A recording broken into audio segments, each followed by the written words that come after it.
Bienvenidos al Templo. Guerreros están a punto de explorar, analizar y mejorar de El hombre que lo perdió todo y no perdió la paz. Vamos a analizarlos juntos. Imagina, por un momento, que el mundo es una extensión de tu propia voluntad. Que cada barco que cruza el horizonte, cada moneda que tintinea en los mercados de Atenas y cada saludo respetuoso en las calles, son hilos de una red que tú mismo has tejido. Así era la vida de Zenón. No era simplemente un hombre de negocios, era un arquitecto de su propia seguridad. Había nacido en Sitio, en la isla de Chipre, hijo de comerciantes, y había aprendido que el valor de un hombre se medía por la carga de sus bodegas y la pureza del púrpura de Tiro que transportaba. El púrpura, ese tinte preciado extraído de miles de moluscos, tan caro que solo los reyes podían vestirlo. Zenón lo tenía todo. En este punto de su vida, la palabra pérdida era un concepto abstracto, algo que le sucedía a otros, a los descuidados, a los no bendecidos por la fortuna. Él caminaba con la columna recta, no por soberbia, sino por la tranquilidad que otorga el tener el futuro asegurado. Pero la vida, en su ironía más cruda, tiene una forma particular de recordarnos que somos inquilinos, no dueños, de nuestro destino. El día del desastre no hubo presagios oscuros. El cielo era de un azul insultantemente despejado. Zenón observaba desde la cubierta de su gran navío cómo las olas golpeaban rítmicamente el casco. Llevaba consigo una fortuna que hoy equivaldría a millones de dólares. No era solo mercancía, era su tiempo, su esfuerzo de años, su identidad misma. Si ese barco llegaba a puerto, Zenón sería uno de los hombres más influyentes del Mediterráneo. Pero el mar, ese gigante indiferente que no entiende de ambiciones humanas, decidió despertar. Primero fue un cambio en la densidad del aire. Un enfriamiento repentino que erizó la piel del mercader. Luego, el horizonte se tragó el sol mucho antes de la hora prevista. Las nubes, densas y negras como el hollín, se desplomaron sobre el agua. El viento, que antes era un aliado que empujaba las velas hacia el éxito, se convirtió en un verdugo que buscaba destrozarlas. El caos se desató con una violencia que las palabras apenas pueden rozar. Los marineros gritaban, las sogas quemaban las manos y el crujido de la madera sonaba como huesos rompiéndose.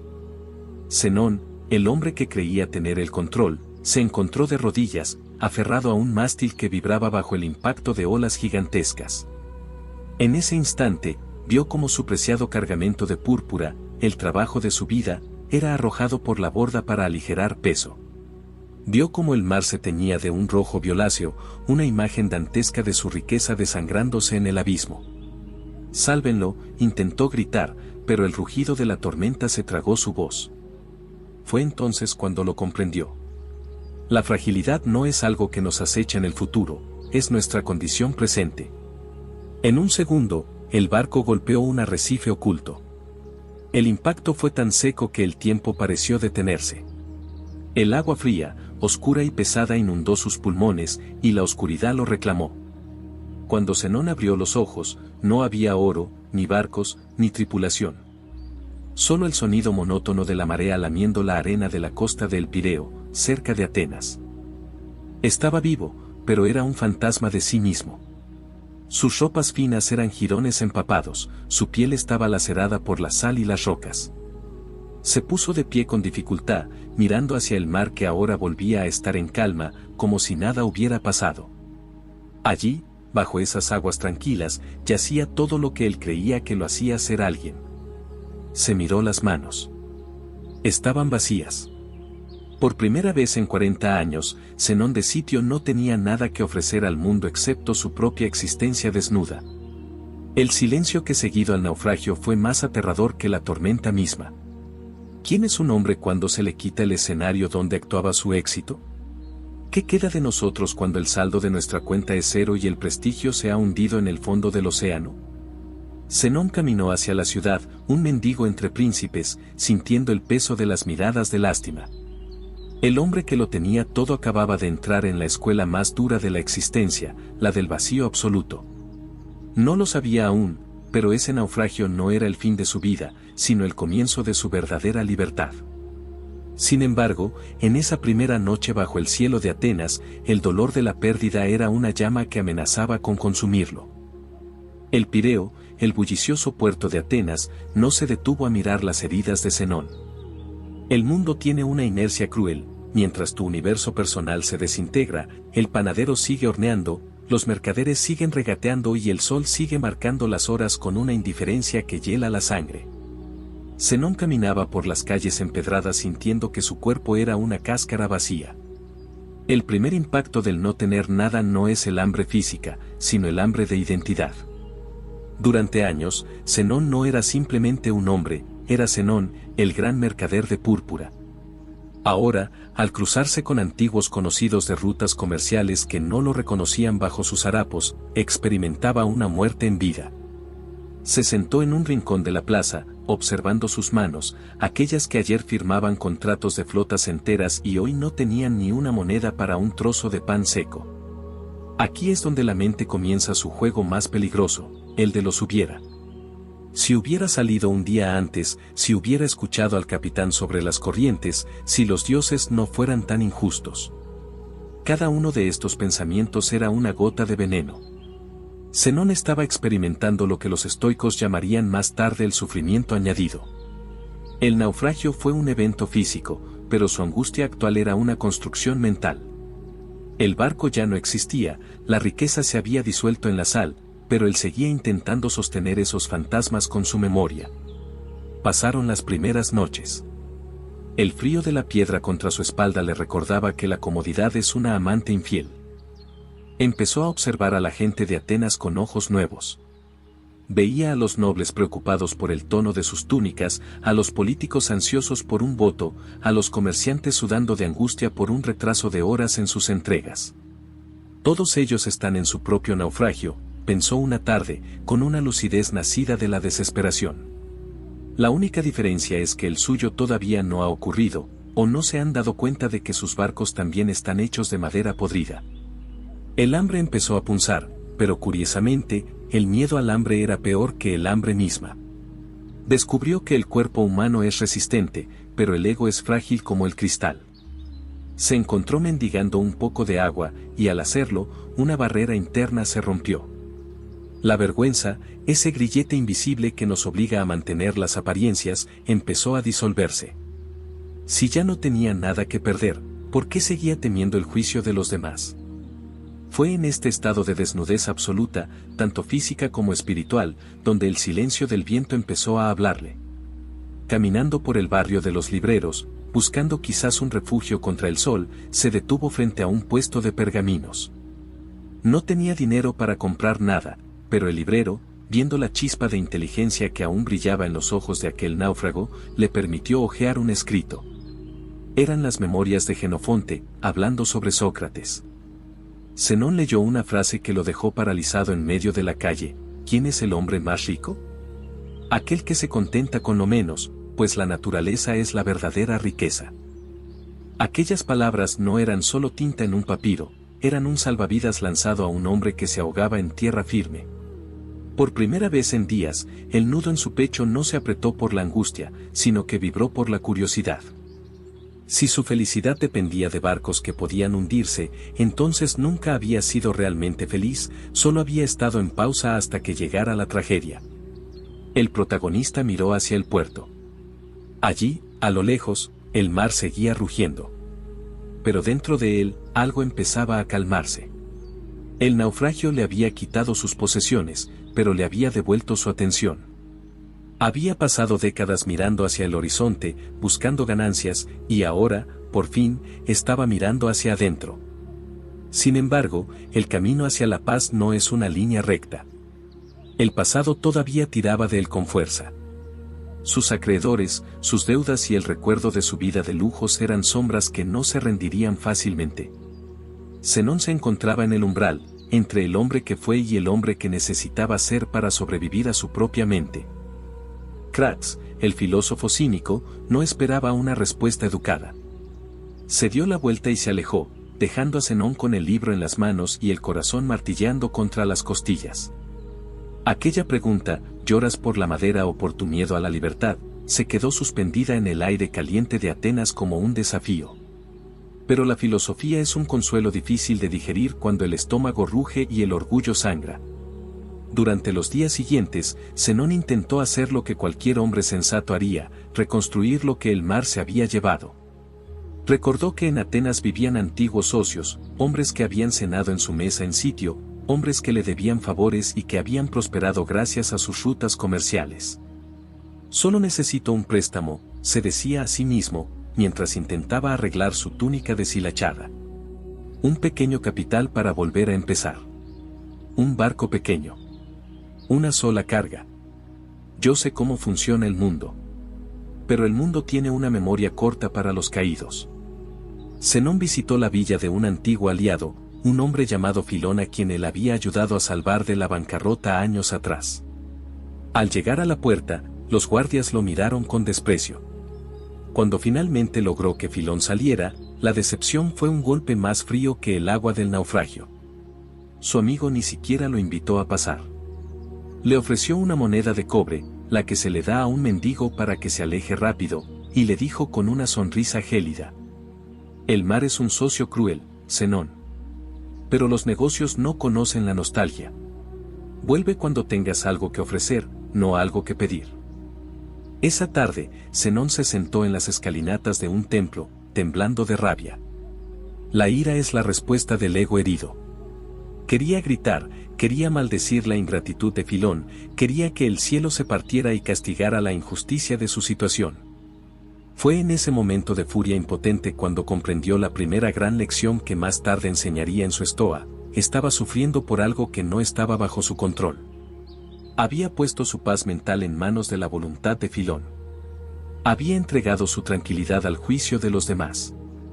Si Filón le ayudaba, él sería feliz; si Filón lo rechazaba, él sería miserable.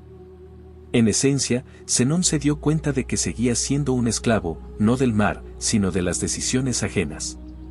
¿Por qué me duele su rechazo?, se preguntó, cerrando los ojos. El rechazo es una acción de Filón, no mía. Lo que él piense de mí es su problema, no el mío. Mi valor no ha cambiado porque él me vea como un mendigo. Esta es la dicotomía del control en su forma más pura y dolorosa. Zenón empezó a visualizar su vida como un arquero. Su deber era tensar el arco lo mejor posible, elegir la mejor flecha y apuntar con toda su habilidad. Pero una vez que la flecha salía de su mano, el viento, un movimiento del objetivo o una rama interpuesta podían desviarla. El arquero sabio encuentra su satisfacción en haber disparado bien, no necesariamente en haber dado en el blanco, porque el resultado final no le pertenece totalmente. Zenón había estado obsesionado con el blanco, la riqueza, el reconocimiento, el éxito, y se había olvidado de la calidad de su disparo, su carácter, su integridad, su juicio.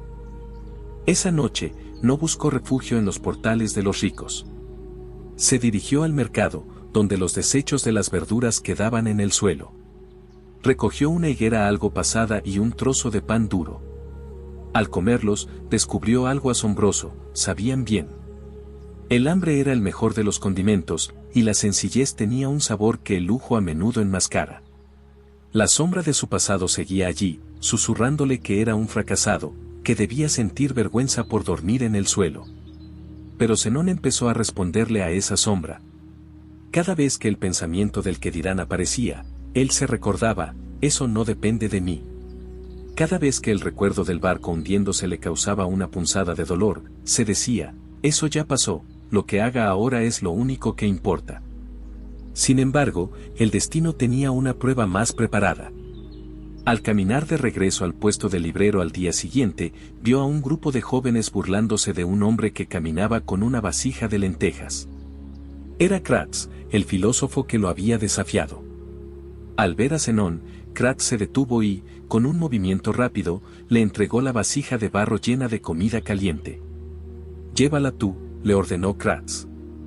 «Y no permitas que se derrame ni una gota».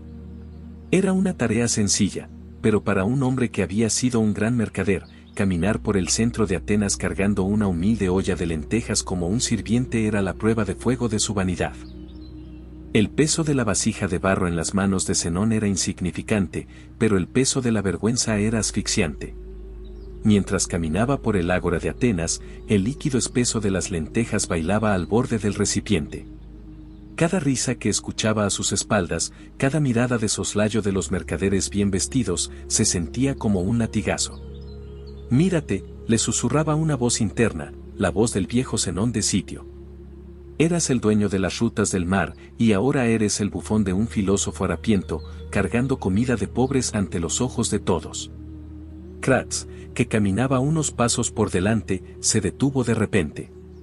Sin previo aviso, estiró su bastón y golpeó la vasija que Zenón sostenía. El barro se hizo añicos. Las lentejas calientes y anaranjadas salpicaron las piernas de Zenón, manchando sus harapos y escurriendo por sus tobillos hasta el suelo. Zenón, paralizado por la humillación, agachó la cabeza. El pánico y la rabia lucharon en su pecho. Quiso correr, esconderse en un callejón oscuro donde nadie viera su desgracia. Pero la voz de Cratz tronó sobre el bullicio del mercado. «¿Por qué huyes, mi pequeño fenicio? Nada malo te ha pasado». Esa frase golpeó a Zenón con más fuerza que el bastón. Se quedó inmóvil, mirando las lentejas en el suelo. Cratz tenía razón. Físicamente, no estaba herido. Su cuerpo estaba intacto. Lo único que se había roto era un trozo de barro y una capa de vanidad que él seguía protegiendo como si fuera oro. El daño solo existía en su mente, en su juicio sobre lo que los demás pensarían de un hombre manchado de sopa en la plaza pública. Fue en el pórtico donde Zenón empezó a atraer a sus propios seguidores. No ofrecía promesas de riqueza, sino algo mucho más escaso, ataraxia, la imperturbabilidad del alma. Su enseñanza era revolucionaria porque era democrática, no necesitabas un barco, ni un título, ni una moneda para ser libre. Solo necesitabas tu razón. Sentado bajo el sol de Atenas, Zenón comenzó a dar forma a lo que hoy conocemos como estoicismo. Pero la teoría es fácil cuando el sol brilla. La verdadera prueba de su filosofía estaba a punto de llegar. Un hombre no se hace sabio leyendo pergaminos, sino cuando el destino decide ponerle la zancadilla una vez más. Zenón ya no tenía miedo a la pobreza, pero el destino tenía preparada una lección sobre algo mucho más íntimo que el dinero, la salud y la persistencia del dolor físico. En ese momento, algo hizo clic en su interior. La tensión que había arrastrado desde el naufragio se disolvió en una carcajada silenciosa. Se limpió un poco de comida de la pierna y miró a Cratz a los ojos. Ya no había rastro de vergüenza, solo una claridad cristalina. Había entendido que el honor no reside en lo que los demás ven, sino en la invulnerabilidad de la propia alma. «Enséñame», dijo Zenón con una firmeza que no había tenido ni cuando comandaba barcos. Cratz asintió y lo llevó a los pórticos de la ciudad. Durante meses, Zenón se convirtió en la sombra del cínico. Aprendió a dormir en el suelo, a comer lo que el día le ofrecía y a cuestionar cada necesidad artificial que la sociedad le había impuesto. Pero mientras Cratz despreciaba la civilización, Zenón buscaba algo más profundo, un sistema. No quería simplemente vivir como un perro, el significado de cínico, quería entender el orden del universo. Empezó a frecuentar la Stoa Poikile, el pórtico pintado. Era un lugar público, abierto a todos, decorado con frescos de batallas heroicas. Allí, Zenón no se escondía. Se sentaba en las gradas de piedra y observaba el flujo de la vida. Se dio cuenta de que la mayoría de las personas vivían en un estado de fiebre constante, deseando lo que no tenían y temiendo perder lo que poseían. La felicidad, razonaba Zenón mientras veía pasar a los ricos en sus carros, no es un flujo de bienes hacia nosotros, sino un flujo de vida armonioso que sale desde nuestro interior. El suelo de piedra de la Stoa, que antes le parecía un trono de sabiduría, se volvió ese amanecer un lecho de espinas. Zenón intentó apoyar el pie, pero un pinchazo eléctrico, nacido de una vieja lesión del naufragio que el frío de Atenas había despertado, lo devolvió al suelo. Sus discípulos, un grupo heterogéneo de esclavos liberados, artesanos y algún noble curioso, lo rodearon con murmullos de angustia. «Maestro, busquemos un médico. Traigamos ungüentos de Asia», suplicó uno de ellos. Zenón alzó una mano, pidiendo silencio. Su rostro estaba pálido, pero sus ojos permanecían fijos, sin el velo del pánico. Respiró hondo, no para expulsar el dolor, sino para invitarlo a pasar. En la filosofía que estaba construyendo, el cuerpo no era el yo, sino la vivienda del yo. Si la casa tiene una gotera o una grieta, el inquilino no tiene por qué desmoronarse con ella. El dolor es un visitante ruidoso, dijo con voz pausada, entrecortada por el esfuerzo. Grita, golpea las puertas de la percepción y exige toda nuestra atención. Pero el dolor no tiene opinión. Somos nosotros quienes le damos una etiqueta de malo. Si puedo observar el dolor sin añadirle la queja, el dolor pierde su aguijón. Esta era la aplicación práctica de lo que Zenón llamaba los indiferentes preferidos. La salud es preferible a la enfermedad, sí, la riqueza es preferible a la pobreza. Pero ninguna de las dos es necesaria para la virtud. Si tienes salud, úsala para el bien, si tienes enfermedad, úsala para entrenar tu paciencia. Durante semanas, Zenón no pudo caminar hasta el pórtico.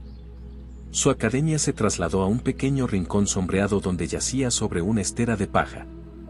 Allí, la pobreza se mostró en su faceta más cruda. Sin poder trabajar o moverse para buscar sustento, dependía de la caridad mínima de sus seguidores.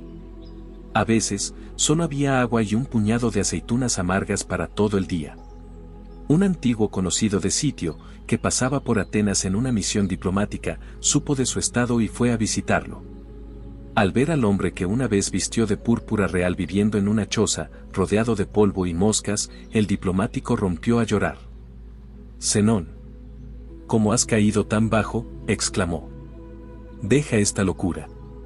Tengo oro suficiente para llevarte de vuelta, para comprarte una villa y que mueras con la dignidad que te corresponde». Zenón lo miró con una compasión que desarmó al visitante.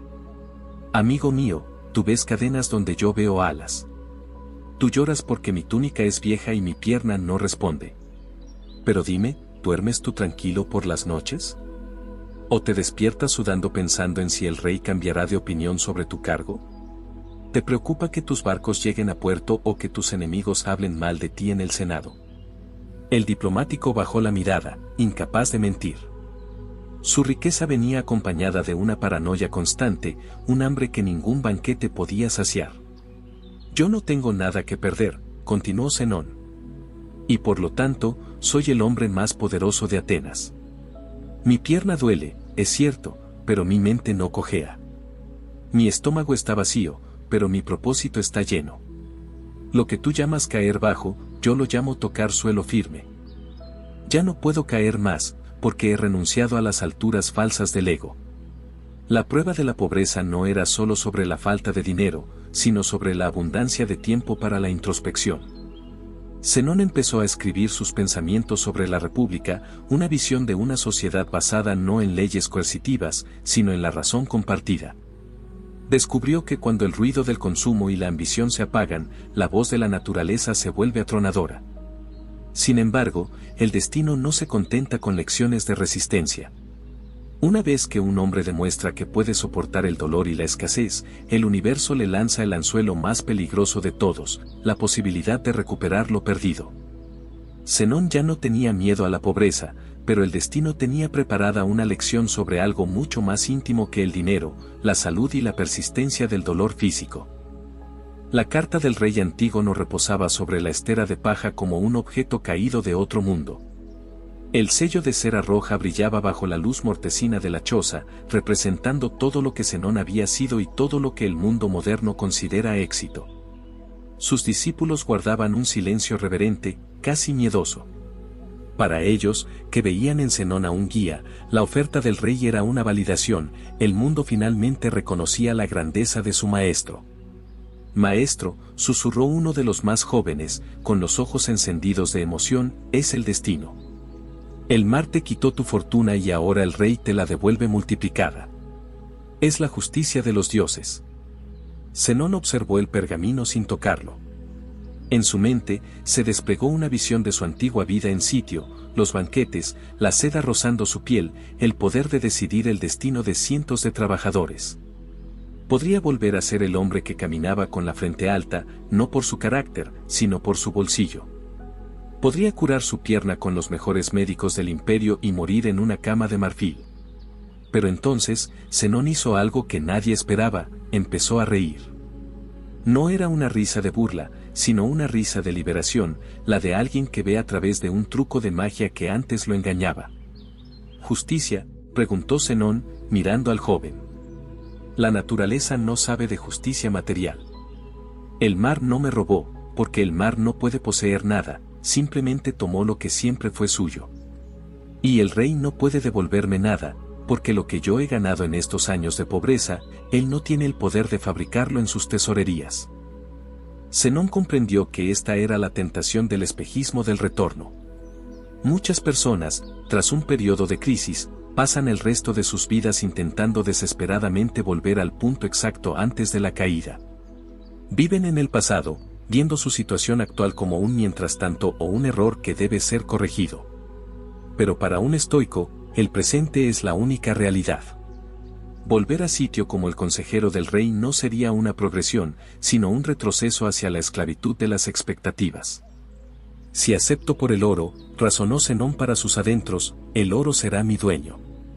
Si acepto por el prestigio, cada palabra que diga al rey estará filtrada por el miedo a perder su favor. Sería un prisionero en un palacio de mármol. Esa tarde, Zenón dictó su respuesta. No fue una negativa grosera, pero fue una declaración de principios absoluta. Le escribió al rey que un hombre cuya pierna cojeaba y cuyo cuerpo estaba acostumbrado a la sencillez sería un estorbo en una corte llena de lujos. Pero más importante aún, le envió un mensaje que resonaría por siglos: un hombre es libre en la medida en que sus deseos son limitados.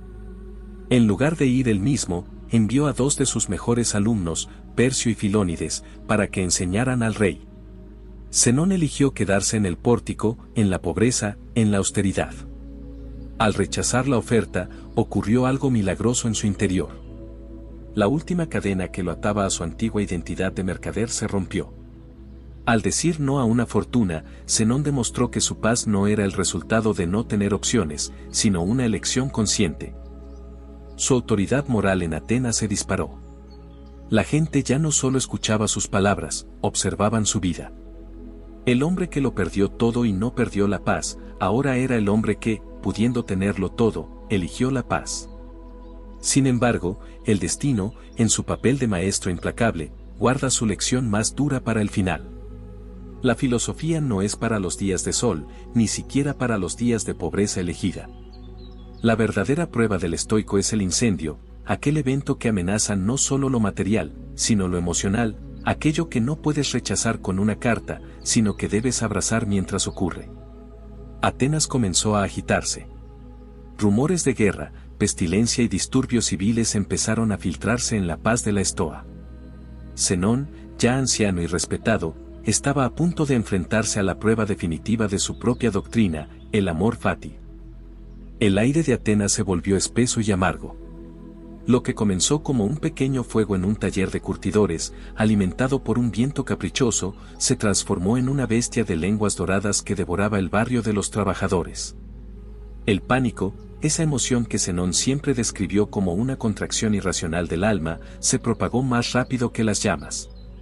La gente corría cargando muebles, gritando nombres de seres queridos, tropezando entre el humo. Zenón, ya con el cabello blanco y la piel curtida como un pergamino antiguo, permanecía en el borde del pórtico. Sus discípulos lo rodeaban, temblando. «Maestro, debemos huir», gritó uno de ellos, señalando cómo el fuego avanzaba hacia la pequeña choza donde Zenón guardaba sus únicos tesoros, sus escritos originales, las notas de toda una vida de reflexión. «Tus libros, tus pensamientos, se perderán para siempre si no hacemos algo». En ese instante, Zenón experimentó un último eco de su antigua vida. Por un segundo, sintió el impulso de correr, de luchar contra el fuego, de salvar esos papeles que eran su legado. Pero se detuvo. Miró las llamas y recordó el naufragio de su juventud. Aquel evento que le quitó su púrpura fue el mismo que le dio su propósito. El fuego de ahora, al igual que el agua de entonces, era simplemente la naturaleza siguiendo su curso. Aquí es donde el estoicismo alcanza su cima más difícil, el amor fati, el amor al destino. No se trata solo de aguantar lo que sucede, sino de aceptarlo como si uno mismo lo hubiera pedido. Es entender que cada evento, por doloroso que sea, es una pieza necesaria en el inmenso mosaico del universo. Si el destino quiere que mis palabras mueran hoy en el fuego, dijo Zenón, con una voz que irradiaba una calma sobrenatural en medio del caos, entonces que así sea. Si el universo necesita mis cenizas más que mis libros, ¿quién soy yo para oponerme? Un joven discípulo, desesperado, le preguntó: ¿cómo puedes amar algo que te destruye? Zenón lo miró con ternura. No me destruye a mí, hijo mío. Destruye mis cosas. El fuego puede quemar el papel, pero no puede quemar la verdad. Puede destruir mi casa, pero no mi hogar, porque mi hogar es mi mente, y esa frontera es inexpugnable. Fue entonces cuando ocurrió lo impensable. Una viga del pórtico lateral, debilitada por el calor, cedió. En su caída, Zenón no se apartó por miedo, sino que se mantuvo firme, observando el colapso con la curiosidad de un estudiante de la vida. Al intentar ayudar a un anciano que tropezaba cerca de él, Zenón cayó con fuerza, golpeándose la mano y fracturándose un dedo. El dolor fue agudo, punzante, real. Pero en lugar de una queja, Zenón hizo algo que ha quedado registrado en los anales de la historia. Golpeó el suelo con la mano y, citando un verso de una tragedia antigua, exclamó: Ya voy, ya voy. ¿Por qué me llamas? Para Zenón, ese accidente no era una desgracia, sino una señal. El universo le estaba indicando que su tiempo en este escenario estaba llegando a su fin. No había tragedia en el dolor, solo información. El incendio no era un enemigo, era un recordatorio de la impermanencia de todas las cosas. Mientras veía su choza reducirse a cenizas, Zenón sintió una ligereza que nunca había experimentado, ni siquiera en sus mejores días de mercader. Estaba finalmente, totalmente, absolutamente libre. El fuego le había quitado el último rastro de mío. Ya no había libros que proteger, ni reputación que mantener, ni futuro que planear. Solo quedaba el presente puro, un flujo de vida armonioso que ni siquiera las llamas podían interrumpir. Esa noche, bajo un cielo naranja por el resplandor del incendio, Zenón se sentó en el suelo polvoriento. No tenía nada, de nuevo. Pero a diferencia de su naufragio de joven, esta vez no había desesperación. Había una paz tan profunda que los que lo rodeaban dejaron de llorar solo por estar cerca de él. La fortaleza absoluta no consistía en no caer, sino en ser inquebrantable mientras se está en el suelo. El amanecer tras el incendio trajo un silencio sepulcral sobre Atenas. El aire aún olía a madera quemada y a la humedad del agua utilizada para sofocar las brasas. Zenón, con la mano herida y la túnica gris de ceniza, caminó entre las ruinas del barrio. Sus pasos eran lentos pero firmes. A su alrededor, la gente lloraba sobre los escombros de sus vidas, buscando entre las cenizas algún objeto que hubiera sobrevivido. Zenón se detuvo en medio de la plaza y se sentó en una piedra ennegrecida. Sus discípulos se acercaron, esperando las palabras que darían sentido a la devastación. Mirad a vuestro alrededor, comenzó Zenón, su voz resonando con una autoridad que no necesitaba gritos. Muchos creen que la tragedia es lo que el fuego se ha llevado. Creen que el mal reside en la pérdida de sus muebles, sus ropas o sus ahorros. Pero el verdadero incendio es el que arde en sus mentes, el deseo de que las cosas sean distintas a como son. Hizo una pausa, mirando directamente a los ojos de un joven que sollozaba. El hombre que lo perdió todo y no perdió la paz no es un hombre con poderes especiales. Es simplemente un hombre que ha comprendido que nada de lo que el fuego puede quemar le pertenecía realmente. Vinimos a este mundo con las manos vacías y nos iremos de él con las manos vacías. Todo lo que sucede entre esos dos puntos es un préstamo de la naturaleza. Si la naturaleza decide pedir el préstamo de vuelta, ¿por qué habríamos de quejarnos? ¿Acaso nos quejamos cuando devolvemos un libro a la biblioteca o una herramienta a un vecino? Esta es la esencia de la ataraxia, la imperturbabilidad. Zenón les enseñó que la paz absoluta no se encuentra huyendo de los problemas o acumulando riquezas para protegerse del destino. La paz se encuentra en la rendición activa. Al aceptar el naufragio y el incendio como partes necesarias del orden universal, el estoico se vuelve invencible. Si amas lo que sucede, nada malo puede sucederte. Zenón vivió muchos años más después de aquel incendio. Su fama se extendió por todo el mundo conocido, no porque fuera rico, sino porque era inamovible. Cuando finalmente sintió que su cuerpo ya no era un vehículo útil para su alma, se retiró de la vida pública con la misma serenidad con la que aceptó la pérdida de su púrpura. Su muerte fue, al igual que su vida, un acto de voluntad y armonía.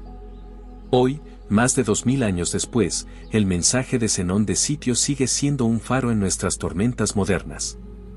Nosotros también sufrimos naufragios, perdemos empleos, se rompen nuestras relaciones, nuestros proyectos se incendian ante nuestros ojos. Vivimos en la era de la ansiedad, donde el saldo bancario y el estatus digital parecen definir nuestra valía. Pero el secreto de la fortaleza absoluta sigue siendo el mismo, la ciudadela interior. Imagina que dentro de ti hay un espacio que nada externo puede tocar. Un lugar donde no importa si hay una tormenta en el mar o un incendio en la ciudad. En ese espacio, tú eres el soberano. Allí es donde decides qué significado darle a lo que te ocurre. Puedes ver un naufragio como el fin de tu mundo, o puedes verlo, como hizo Zenón, como el comienzo de tu viaje más próspero. Mi naufragio fue mi mejor viaje, solía decir Zenón a sus alumnos. Y es verdad. Si no hubiera perdido sus barcos, habría muerto como un mercader rico pero común, olvidado por la historia. Al perderlo todo, encontró la única cosa que vale la pena poseer, el dominio sobre sí mismo. Al cerrar este relato, mira tus propias manos. Tal vez estén cansadas, tal vez sientas que te falta algo, o tal vez temas que el futuro te arrebate lo que has construido. Pero recuerda a Zenón. La felicidad no es un flujo de bienes hacia ti, sino un flujo de vida armonioso que sale desde tu interior. La verdadera riqueza no es lo que tienes, sino lo que serías capaz de ser si mañana te lo quitaran todo. No temas a los incendios de la vida. Teme únicamente a perder la capacidad de decidir cómo responder ante ellos. Porque lo que los incendios no pueden quemar es, precisamente, lo único que realmente eres.